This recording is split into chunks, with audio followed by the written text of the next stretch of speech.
잘라서 이해하기 쉽게 키워드로 풀어보는 뉴스픽 시간입니다. 보도국 백상현 기자 나와 있습니다. 자, 백 기자, 오늘 첫 번째 키워드 먼저 볼까요?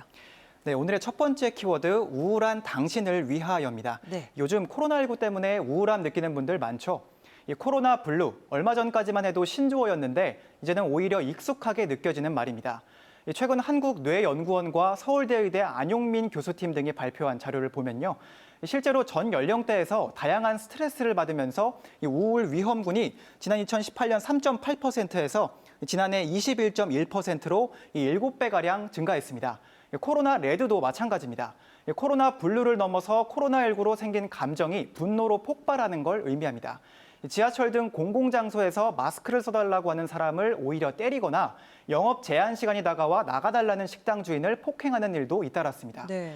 감염병 상황이 장기화하면서 심리적인 문제가 사회 문제로 이어지고 있는 겁니다. 앞서 말씀드린 키워드죠. 우울한 당신을 위하여. 코로나19로 인한 우울감을 극복하기 위해 의료진이 개발한 앱이 있습니다. 우울한 나를 위해서 이 앱이 뭘 해줄 수 있을지 궁금한데요. 어떤 앱입니까? 네, 일상생활 속에서 스스로의 마음 상태를 관리할 수 있는 스마트폰 앱입니다. 네. 세종 충남대병원 정신건강의학과 조철현 교수가 개발한 앱, 이 인PH 알심 얘긴데요.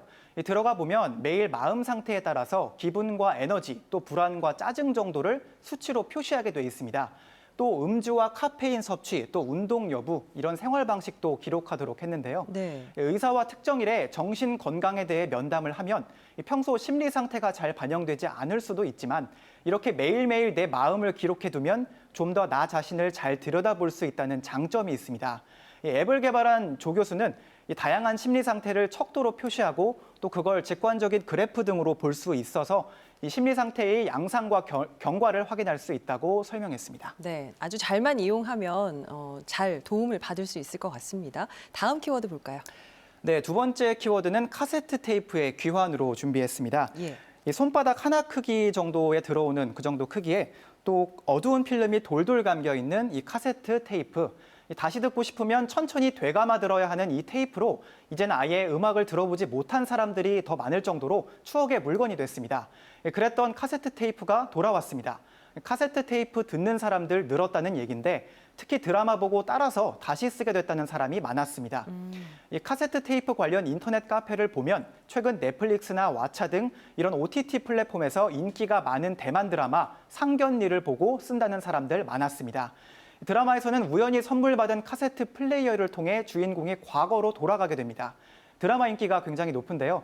덩달아 카세트 테이프 찾는 사람도 많아졌다는 분석이 나옵니다. 저도 카세트 테이프로도 음악을 들었던 세대라서 참 반갑게 느껴지는 소식인데 이 찾는 사람들이 많아서 그런지 요즘 가수들도 이 카세트 테이프로 앨범을 낸다면서요?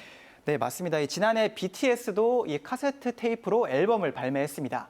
이 테이프에는 빌보드 싱글 순위 정상에 오른 노래 다이너마이트가 담겨 있는데요.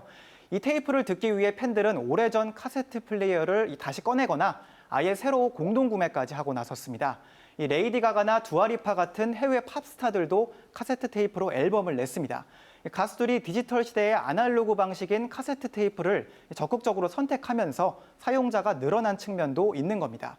이 카세트 테이프는 바로 다음 곡으로 넘어가는 디지털 음악과 달리 테이프를 감으면서 다음 음악의 시작점을 찾아야 합니다.